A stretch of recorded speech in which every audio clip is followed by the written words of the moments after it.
বেশ গভীর জঙ্গল। মেয়েটি আপন মনে গুনগুনিয়ে চলছে। সুমন অনেকক্ষণ পেছনে দাঁড়িয়ে থাকে।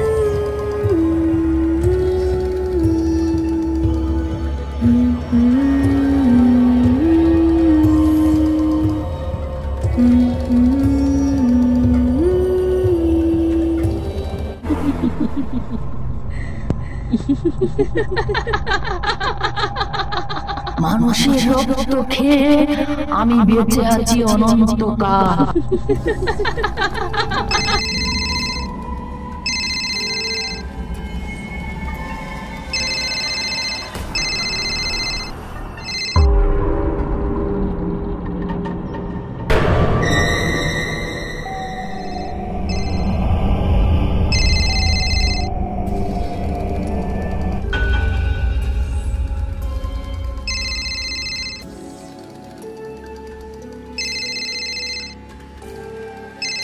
এত রাতে মায়ের ফোন দেখে সুমন অবাক হয়ে যায়। সামনের দরজাটিও এখনো খোলা আছে। হ্যালো, হ্যাঁ হ্যাঁ বলো, এত রাতে কেন ফোন করেছো? রাত কোথায়, সকাল হয়ে গেছে। এই নিয়ে 8-10 বার ফোন করলাম তো। তুই তো জানিস ফোন না ধরলে আমার ভীষণ চিন্তা হয়। ঠিক আছে ঠিক আছে, এবার বলো কেন ফোন করেছো? রাতে খুব বাজে একটা স্বপ্ন দেখেছি তোকে নিয়ে, তাই ঘুম ভেঙে গেল। এত চিন্তা করো না তো, আমি একদম ঠিক আছি। শোন, আগামীকাল আমি আর তোর বাবা মহেশপুরের বাড়িতে আসছি। বিকেলে বাস স্ট্যান্ডে থাকিস কিন্তু।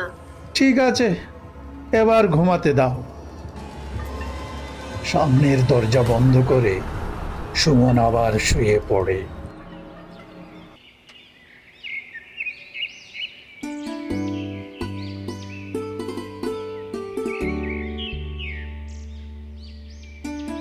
দেখে নাও বাপু, এই বাড়িতে ভাঙাচোরা যা আছে সব কাজ করতে হবে তোমাকে। তারপর রং করে দিতে হবে 3 দিনের মধ্যে। সে না হয় করে দেব, কিন্তু মাল মশলা যে লাগবে খুড়ো। সে চিন্তা তোমাকে করতে হবে না, আমি ব্যবস্থা করে দেব। খুড়ো, একটা কথা বলি তোমাকে, এই বাড়িতে কিন্তু ভূত আছে। দিনে দিনে কাজ করে চলে যেতে হবে। আস্তে কথা বল, আমিও নিজের চোখে দেখেছি।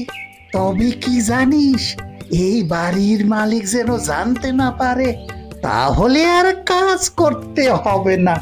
চুপ চুপ, দাদাবাবু এসে গেছে।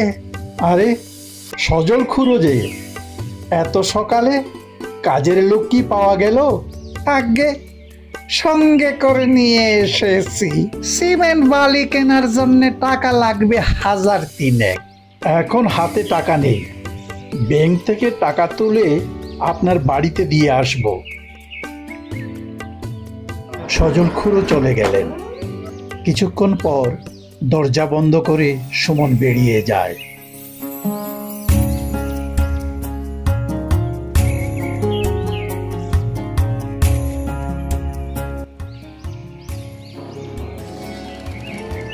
কাজ শেষ করে বিকেলের দিকে বাড়ি ফিরে আসে। বাজারের ব্যাগ রেখে সুমন চলে যায় মেয়েটির দোতলার রুমে। অনেকক্ষণ দাঁড়িয়েও মেয়েটিকে আর দেখতে পায় না। গতকাল মেয়েটির নাম জিজ্ঞেস করা হয়নি।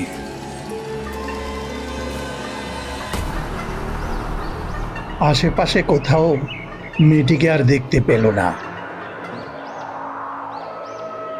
ঠিক এমন সময় কানে এলো কে যেন গুনগুনিয়ে আপন মনে গান গাইছে।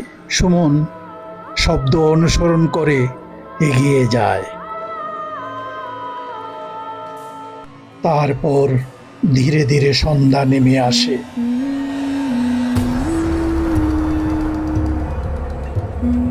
বেশ গভীর জঙ্গল। মেয়েটি আপন মনে গুনগুনিয়ে চলছে। সুমন অনেকক্ষণ পেছনে দাঁড়িয়ে থাকে।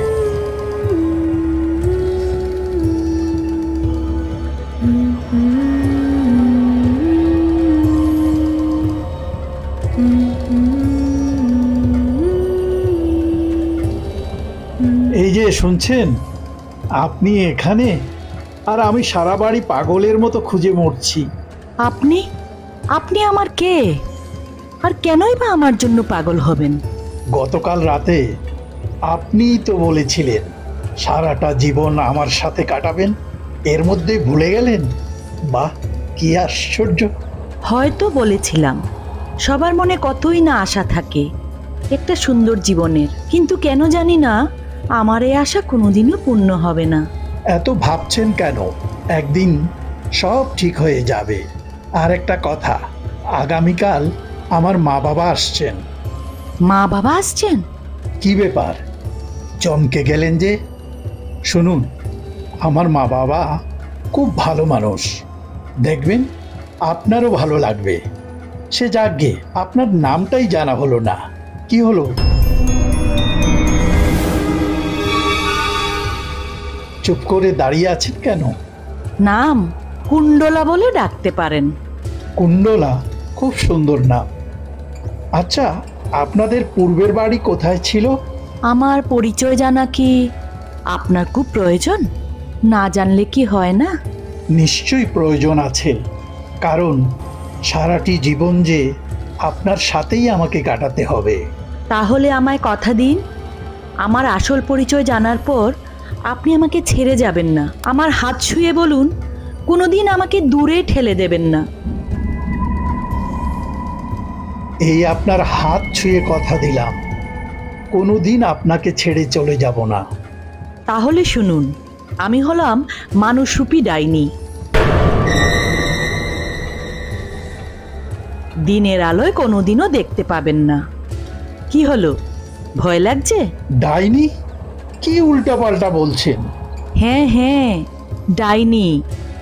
মানব সমাজে যার কোনো অস্তিত্ব নেই, সূর্য ডোবার পরই আমাকে দেখতে পাবেন, আমাকে স্পর্শ করতে পারবেন, তার আগে নয়। কিন্তু ডাইনি আর মানুষের সম্পর্ক কি করে সম্ভব? আমার মা বাবা তো কোনোদিন মানবেন না। কথা কিন্তু আপনি দিয়েছেন, আপনার মা বাবা নয়। আরেকটা কথা, আগামী অমাবস্যার রাতে যদি আপনার মৃত্যু হয় অথবা পৃথিবীর মায়া ত্যাগ করে যদি চলে আসেন, তাহলে অনন্তকাল আমরা একসাথে থাকতে পারবো মহা আনন্দে। দেখুন, আমি কিন্তু আপনাকে মানুষ ভেবেছি, ডাইনি জানলে দূরে সরে যেতাম। যা হবার তা হয়ে গেছে, এখন আর ফেরার রাস্তা নেই। আমাকে স্পর্শ করে এখন সম্পূর্ণরূপে আপনি আমার। আর একটা কথা, কোনো রকম ছলচাতুরি করবেন না, তাহলে কিন্তু আপনাকেই ভুগতে হবে। একবার আমার কথা ভাবুন, আমি চলে গেলে আমার মা বাবার কি হবে?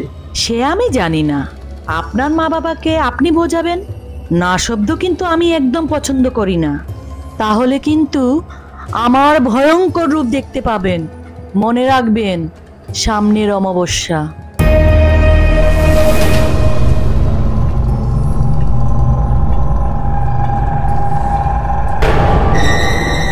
চোখের সামনে মেয়েটি অদৃশ্য হয়ে গেল।